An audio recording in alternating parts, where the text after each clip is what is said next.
வேலியே பயிரை மேய்ந்த கதையாக உளுந்தூர்பேட்டை அருகே திருட்டு வழக்கின் மூளையாக செயல்பட்டவர் சிறைத்துறையின் தலைமை காவலர் என்று தெரிய வந்திருப்பது அதிர்ச்சியை ஏற்படுத்தியுள்ளது.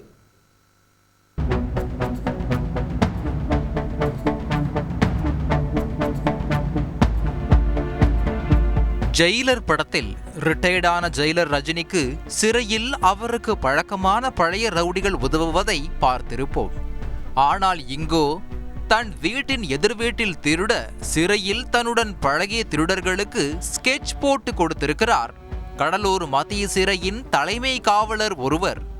இப்படி காவல்துறைக்கே விபூதி அடிக்க பார்த்த அந்த காவலர் யார்? திருடர்களை கொண்டு அந்த கருப்பு ஆட்டை காவல்துறையினர் கண்டுபிடித்தது எப்படி என்பது பெரிய கதை. உளுந்தூர்பேட்டை அருகே உள்ள தொப்பையன்குளம் கிராமத்தைச் சேர்ந்த மூதாட்டி ராஜாமணி வீட்டில் 57 சவர நகை திருடு போனது.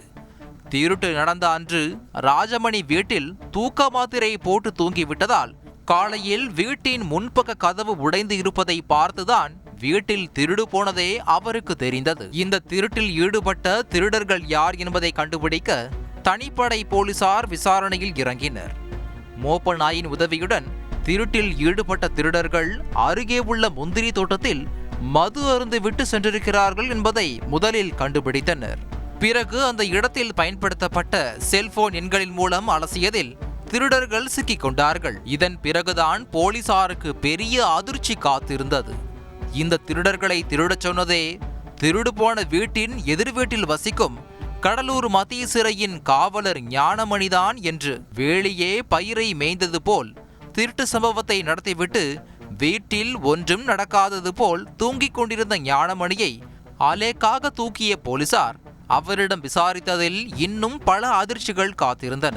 ஆன்லைன் சூதாட்டத்திற்கு அடிமையான ஞானமணி கடன் வாங்கிய பணங்களை எல்லாம் சூதாட்டத்தில் இழந்துள்ளார்.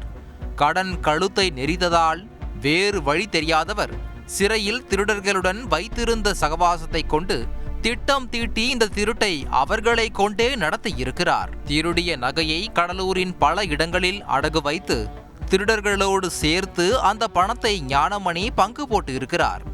இந்த வழக்கில் சம்பந்தப்பட்ட குற்றவாளிகள் அனைவரும் நீதிமன்றத்தில் விரைவில் ஆஜர்படுத்தப்பட உள்ள நிலையில் திருடர்களிடம் இருந்து 50 சவர நகை மீட்கப்பட்டுள்ளது. நீதிமன்றத்தில் ஆஜர்படுத்தப்பட்ட பிறகு தாம் தலைமை காவலராக பணிபுரிந்த கடலூர் மத்திய சிறையிலேயே ஞானமணி அடைக்கப்படுவார் என்று தெரிகிறது. இப்படி கை நிறைய சம்பாதித்தும் கூடா பழக்கத்தால் சூதாட்டத்திற்கு அடிமையாகி பணத்தை எல்லாம் இழந்து இன்று திசை மாறி ஊரை காக்க வேண்டிய காவலரே திருடனாகி போன சம்பவம் பலரையும் அதிர்ச்சியடைய வைத்துள்ளது. தந்தி டிவி செய்திகளுக்காக உளுந்தூர்பேட்டையில் இருந்து செய்தியாளர் ஸ்ரீ பாலாஜி.